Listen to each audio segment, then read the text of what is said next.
time.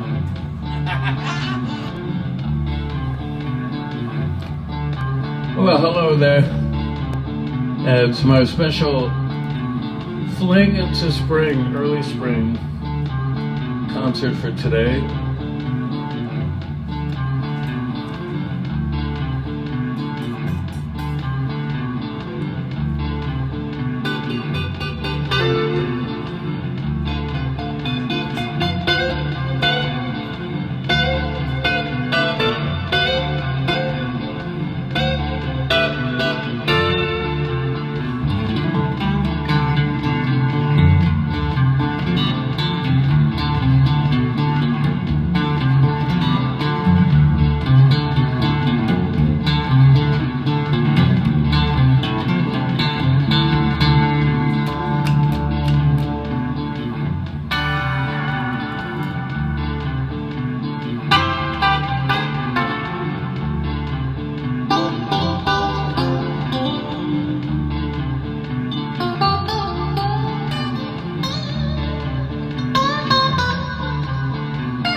Notebooks out, plagiarists. No.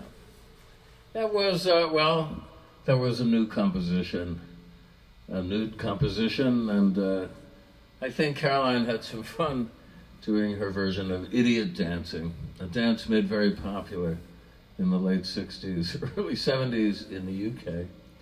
And Caroline is English, of English-Jewish origin, and she sure knows how to do that dance. And Lulu also was definitely, she snapped to attention once I started playing. As I have remarked on previous shows, she's been hanging out right around here in the foot area, my little setup in the corner.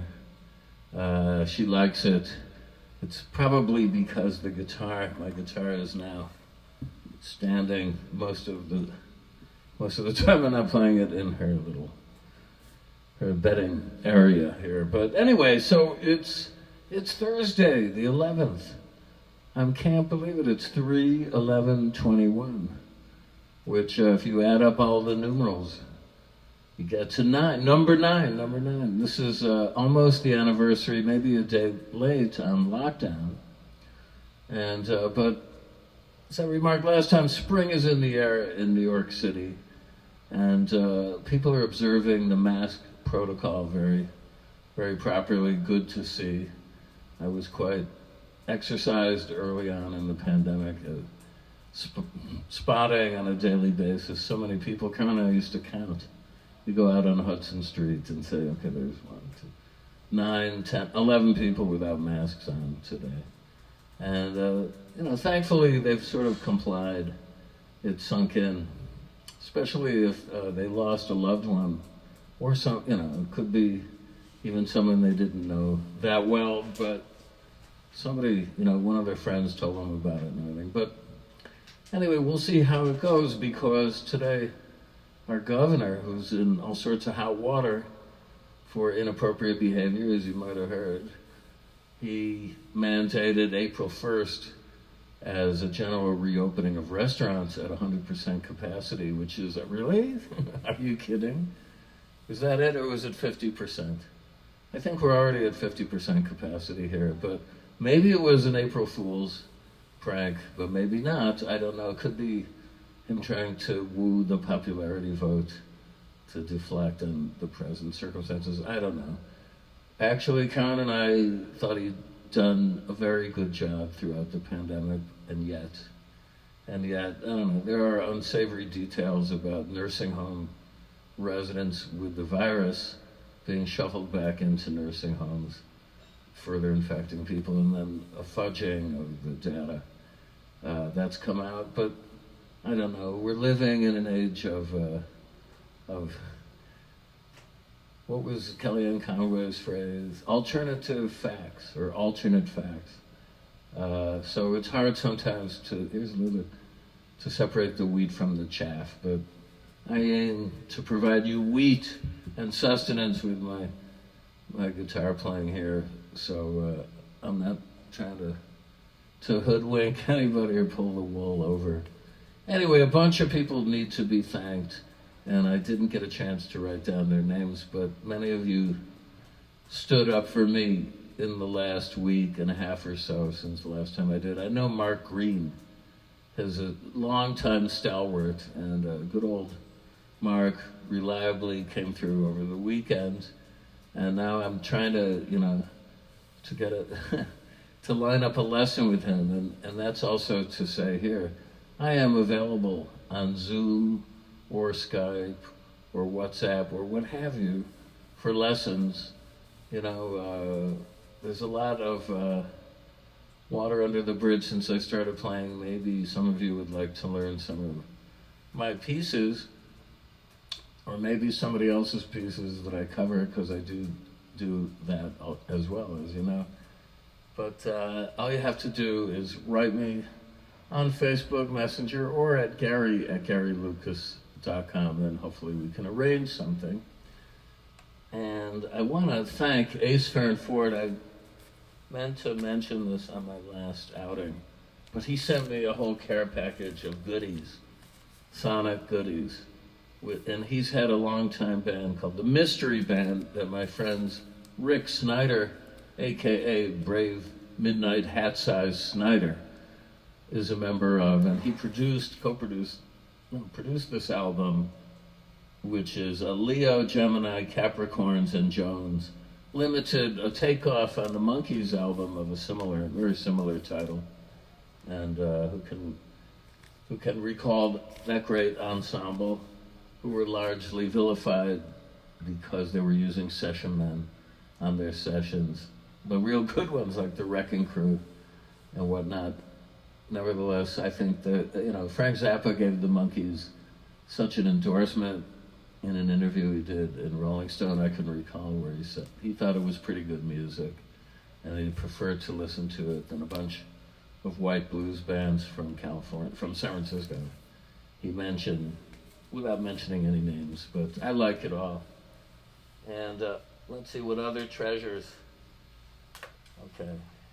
I know you're sick of this. Whoops. But this is ringing the phones off the hook at the Knitting Factory. They can't keep it in stock long enough. And as it should be, there's more reviews coming. I think I just posted an interview that I did, let's see, just a couple of days ago now. There's going to be an article from my friend Ravi in New Delhi, who I bestowed a copy on. That was a very expensive little mailing, I gotta say, all the way to mainland India, but probably worth every penny, we hope. We'll see. I just need, I can talk to you about how fantastic I am till the cows come home, but I choose not to, and I let the reviewers do the talking. No, I'm just a small town boy trying to play his guitar. And speaking of which, I got more Mystery Band and Ace Farron-Ford goodies here. Here's the Blorpasset Gazette. What a great name. I know Don Van Vliet gave them a drawing. Ace was a friend of Don's. And here's my friend Maurice Jones, and an album called Give It Up, in which he essays all of the music on ukulele. What a concept. I think he sent me this at one point. The titles alone are worth a look-see. The Blueberry Amendment. It's very good. South Pasadena. Spice Talk. Let's make this a good one. Maurice is a real treasure, as is Ace. Now, Maurice, I know his brother Frank Jones pretty well from my days in college. And he was always going on about his younger brother. And when I met him and then heard his music, I certainly was not disappointed. And really tried my all to get him hooked up on a couple of different labels I was associated with, including Rough Trade and Jeff Travis. I don't know, I think you missed the boat here, but yeah, I can't always hold anybody accountable for their actions. I mean, what a presumption. And it was his dime. But he knows Frank Jones's brother, Maurice, had the goods, as he was aware. I could name some other A&R people here, but what's the point? The Blorpasset Gazette. Here's another one with a great cover. Ace is also an amazing painter and graphic artist. Please check his page out, because he frequently sells work, and it's all really good. It reminds me, I was unaware of this, but there was a movement in New York, an art movement in the early to mid-'70s that centered around unknown painter, unknown to me, but not to the chosen few in Europe who picked up on it. And I'm trying to think of this guy's name. It will come to me. I prefer not to have to consult Wikipedia on this stuff in a kind of a nod to Schopenhauer, who in his collection Essays and Aphorisms said, if you can't remember anything, and all of us have these kind of moments, senior and otherwise, instead of looking it up for the right answer, just concentrate for a while, and eventually it will float up even when you're not expecting it. And that's true. Of course, it's not always a reliable technique, and the internet has bestowed so much greatness and also horrible junk on us in equal measure that, but I patronize it as much as anybody, and maybe this guy's name will come to me, but I know that he was a painter highly regarded in Vienna, among other places I visited where they had beautiful catalogs of his work. And all that is to say, Ace Farrenford is right in this great august group and should be a lot better known. I love his graphic art. Here's another one of the Mystery Bands albums. They put out a number of them, also singles. Here's one called Purple Panther. What a great cover. And beautiful graphics. It looks like Boris Karloff on the back cover, or no, more like the ghoul from Carnival of Souls, the great Herc Harvey film from 1961. It was one of those films, I have to say, that just came on. Some of the best films that I've discovered just kind of came on when I wasn't paying attention. Suddenly, I was riveted. I didn't pay much attention to the opening credits or anything. Maybe I was channel surfing, maybe I was taking a nap. But then, 10 minutes into the film, the thing would come on and manifest itself. And thus I've discovered Carnival of Souls, which scared me so much that I saw it with my two sisters in my mom and dad's bedroom one night when they were out. This has to be about 1965. I was so scared at the denouement of this film that I couldn't sleep in my own bedroom. Me and my brother had separate bedrooms. My two sisters had one beautiful pink carpeted bedroom. I slept on the floor on that pink faux shag carpet all night long, just terrified by the images of that film and how they haunted me. Another good film that I discovered in a similar way, not that long ago, maybe 10 years ago, was the great Brazilian horror auteur Coffin Joe, aka Jose Mojica Marins. And again, I think it just came on the IFC channel. They bought a package of the films and were showing them as part of a late night lineup. And this film, titled Tonight I Will Possess Your Corpse, so stunned me with its audacity and bravura editing, camera work, sound design, and content. Did I mention content?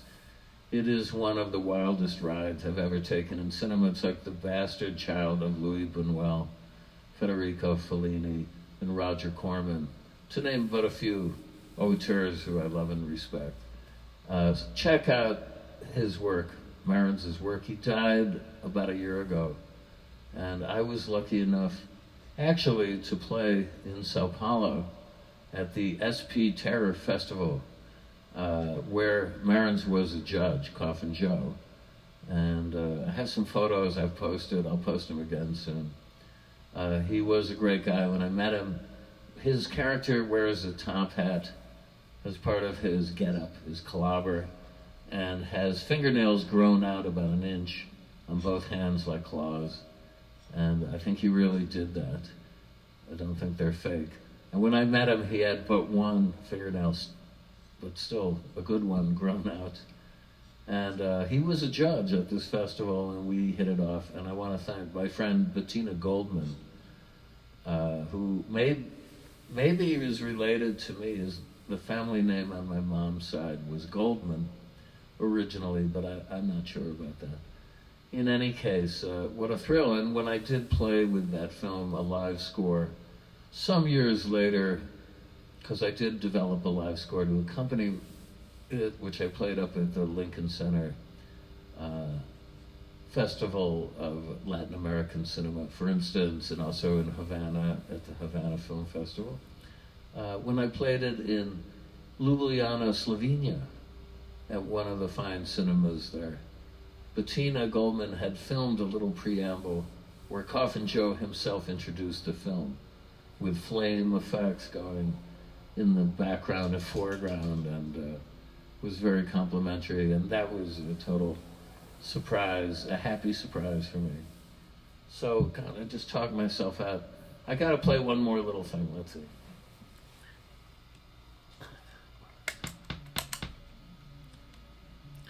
All right.